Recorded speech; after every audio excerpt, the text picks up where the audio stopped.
Je vais faire cette vidéo pour vous expliquer comment on fait du gel de lin rapidement, sans bas. Donc il vous faut des graines de lin. La quantité importe peu, tout dépend de la quantité que vous voulez récupérer en gel.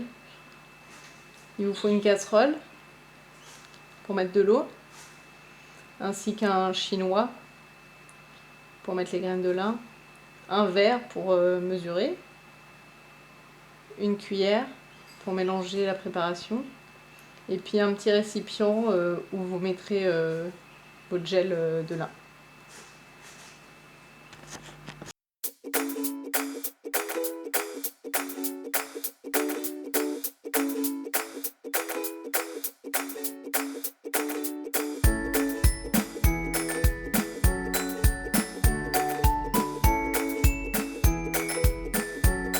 Donc j'ai mis un chinois dans l'eau de la casserole, le chinois touche l'eau, donc je vais verser mes graines dans l'eau au fond du chinois.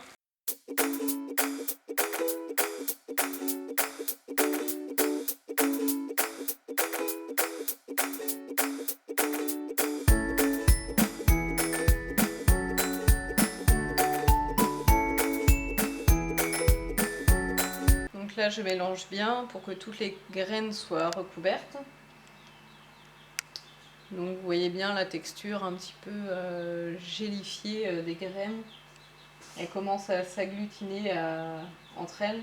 Je rajoute un petit peu de graines parce que j'ai mis un petit peu trop d'eau. Mais j'avais pas rempli mon verre au départ de graines non plus. Alors je mélange bien, ça fait une texture très compacte. Donc il faut bien regarder. Après l'eau au bout, donc forcément elle va diminuer un petit peu.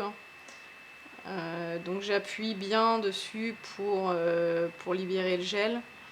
Ça devient compliqué, donc c'est là que normalement on doit mettre dans un bas et pour filtrer et appuyer comme une malade. Mais moi je n'aime pas, c'est dégueulasse à faire, on en a plein les doigts. Moi je préfère faire directement dans le tamis.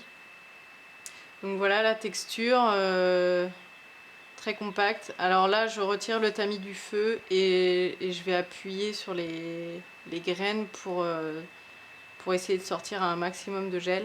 C'est pas facile, c'est même très compliqué à en sortir un petit peu. Bon bah j'arrête, du coup j'ai pris une cuillère, j'ai gratté le fond du tamis et puis voilà, je sors la casserole du feu également.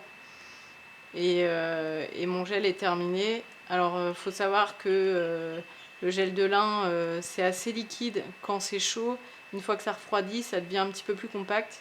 Après vous pouvez faire plus compact en mettant plus de graines et moins d'eau. Ou l'inverse, plus liquide en mettant plus d'eau et moins de graines. Donc ensuite je mets ça dans un petit récipient. Ça va se conserver 2-3 jours au frigo à peu près. Sauf si vous rajoutez un conservateur type Coscar dedans. Vous pouvez le garder un petit peu plus longtemps.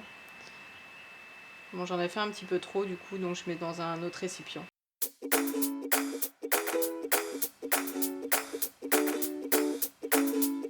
Alors moi je l'applique sur cheveux humides ou sur cheveux secs, c'est pareil. Sachant que ça fait un effet cartonné lorsque ça sèche. Aujourd'hui je m'étais fait des boucles, donc je l'applique essentiellement sur le bas de mes cheveux en remontant un petit peu pour que les boucles tiennent mieux, parce que ça fait un effet gel, donc vous pouvez vous en servir aussi en gel coiffant. C'est vrai que c'est très pratique, et pour celles qui ne veulent pas l'effet cartonné, vous attendez que le gel sèche sur vos cheveux et ensuite vous brossez avec votre brosse habituelle. Donc ça hydrate très bien le cheveu et ça le rend tout doux.